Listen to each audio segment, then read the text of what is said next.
Hai semuanya, balik lagi sama Calon Sarjana. Katanya penjara itu tempatnya penjahat untuk tobat dan balik lagi jadi orang baik. Tapi di beberapa daerah jangan harapnya mereka bisa tinggal nyaman.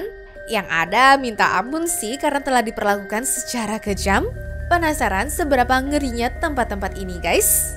Hai, aku Jenny dari Calon Sarjana dan inilah penjara terburuk di dunia yang lebih parah daripada sebuah kematian. BTW, kalau kalian suka dengan video seperti ini, jangan lupa kasih like, share, dan juga subscribe-nya ya teman-teman.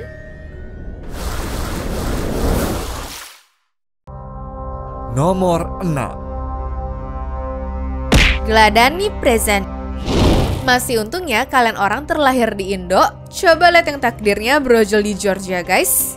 Sekalinya mereka diputusin bersalah dan masuk ke Gladani Prison, hidupnya tuh nggak bakal sama lagi deh. Hak asasi manusia tidak berlaku di sini. Soalnya terlihat tuh ya dari video tahun 2012 yang bocor dan viral sampai bikin miris banyak orang. Akhirnya ya jadi mancing keributan dan didemo sama para warganya, bayi itu ditayangkan lewat saluran TV lokal. Soalnya banyak sipir penjara terekam lagi bertindak seenaknya mulai dari pelecehan, pemukulan, dan juga siksaan ke para tahanan. Bahkan semua ini rutin dilakukan di mana paling sering tuh mereka bakal dikurung di sel kecil gelap untuk menyerang psikologisnya juga.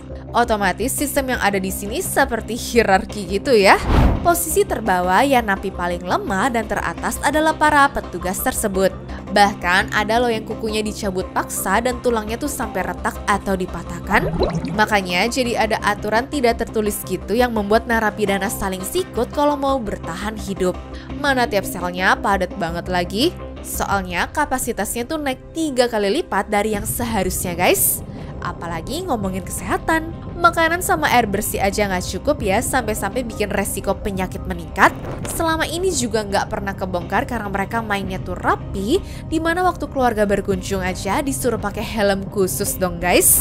Iya, itu semua biar nggak kelihatan kalau mulut dibaliknya udah disempel bola dan nggak bisa ngomong bebas sama sekali. Nomor 5. Gitarama Prison. Aku setuju kalau pada dasarnya tuh manusia harus bertahan hidup, tapi kasusnya di Gitarama Prison ini tuh kelewatan juga sih. Sekarang coba bayangin penjara yang seharusnya hanya menampung 3.000 orang, terpaksa diisi hingga 8.000 orang termasuk pria, wanita, dan bahkan anak-anak. Kondisi ini membuat para tahanan harus tidur berdesak-desakan dan lingkungan pun menjadi sangat tidak bersih. Tapi ini tuh masih mending. Tahu nggak kalau rasa lapar itu tuh bisa bikin orang menjadi gila? Soalnya demi bertahan hidup, mereka pernah sampai makanin jasad orang lain yang sudah meninggal terlebih dahulu guys. Walaupun dari keterangannya anak salah satu narapidana, cerita ini tuh gak benar dan dibuat-buat ya. Tapi emang ada momen dimana penjara ini tiap harinya pasti menewaskan 4 orang secara rutin. Banyak tahanan yang harus berdiri terus-menerus di halaman yang lembab dan juga panas, menyebabkan luka pada kaki mereka guys. Nah sayangnya perawatan kesehatan yang tidak memadai membuat luka-luka ini seringkali menjadi infeksi. Nomor 4. Guantanamo Bay. Guantanamo Bay adalah sebuah kamp penahanan yang didirikan Amerika Serikat yang ada di Cuba. Tempat ini digunakan untuk menahan orang-orang yang dianggap berbahaya seperti para teroris. Sayangnya, cara-cara yang digunakan di sana seringkali dianggap tidak manusiawi. Di sini para penjaganya bebas ngapain aja ya. Contohnya disuruh berdiri berjam-jam juga pernah tuh ya, padahal kondisinya tuh sudah patah tulang. Tidak diizinkan tidur hingga 180 jam penuh dan bahkan sampai dirantai di atas kepala biar tetap berdiri dan sadar loh. Kalau pada nanya, kok boleh sih dipenjarain ke sini? Ya jawabannya emang ada yang tahu apa? Mereka tuh langsung dipenjarain tanpa sidang guys. Bahkan ada tahanan abadi yang sengaja dijadiin kelinci percobaan, mulai dari pelecehan hingga ancaman bor listrik. Hal ini dilakuin sambil menginterogasi tahanan supaya psikologis mereka kena dan terpaksa jujur biar cepat selesai ya.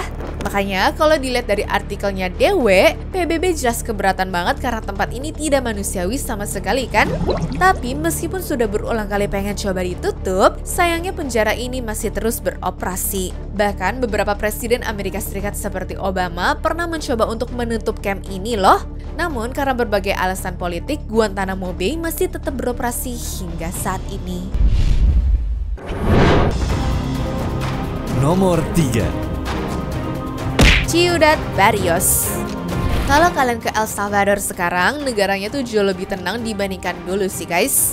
Soalnya biang keroknya ada di penjara Ciudad Barrios, salah satu geng kriminal paling bahaya yang ketangkap waktu gencatan senjata. Cuma tetap aja ya, di dalam sini mereka masih berkuasa, jadi kalau nggak kuat-kuat amat bisa disikat habislah sama mereka. Anggota geng lain juga ada, tapi kecil-kecil gitu loh ya, sekedar untuk bertahan hidup aja karena persaingan di sana tuh cukup brutal.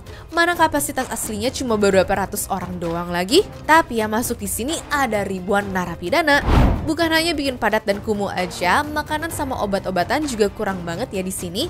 Alhasil petugas jadi susah nertibinnya dan satu-satunya cara ya sering dipukulin pakai tongkat ataupun senjata. Bahkan sampai sengaja ngalirin air ke dalam sel terus disetrum atau bahkan disuruh berlutut berjam-jam cuma pakai celana dalam doang guys. Dapetin matahari aja kayak hoki seumur hidup ya, soalnya 23,5 jam hidupnya tuh di dalam sel melulu. Kagak bakal bisa deh mereka bebas berkeliaran. Udah gitu selnya juga sumpek karena kelebihan orang lagi. Nggak kebayang sih kalau aku sampai ada di sana. Stres banget sih swear.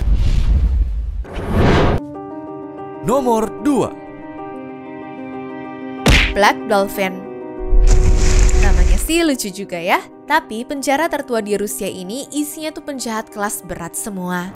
700 orang narapidana ada kali di sana dan semuanya pada dapat hukuman penjara seumur hidup. Ya lagi ada gila-gilanya juga nih orang, korbannya bisa sampai 5 kali lipat dari jumlah mereka atau setara 3.500 orang yang telah terbunuh. Vladimir Nikolayev ini ya guys contohnya.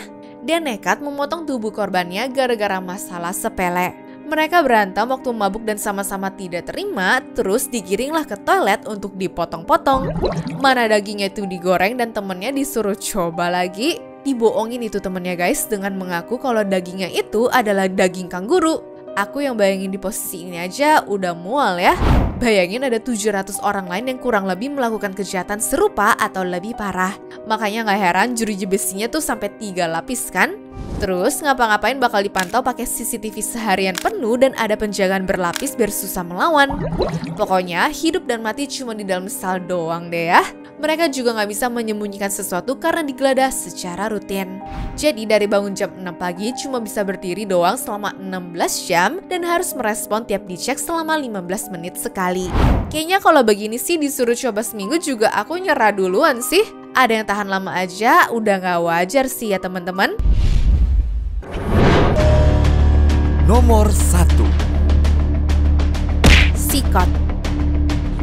Bisa masuk, nggak bisa pulang ini guys. Rasanya cuma itu sih kalimat yang bisa menggambarkan sikot ini. Sama nih ya adanya di El Salvador, dimana jadi saingan penjara di 2 nomor sebelumnya guys.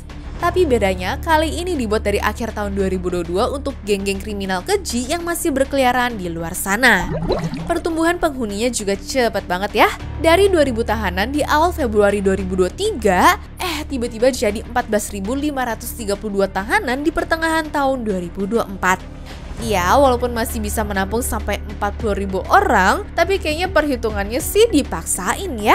Bayangin satu sel tuh sepenuh ini, terus tidurnya di rak besi itu, dengan jumlah toilet yang cuma 2, nggak kebayang sejorok apa nggak sih nantinya? Ini sih masih baru guys, jadi nggak kelihatan kotor-kotor amat ya. Mana seumur hidup bakal di dalam situ terus lagi.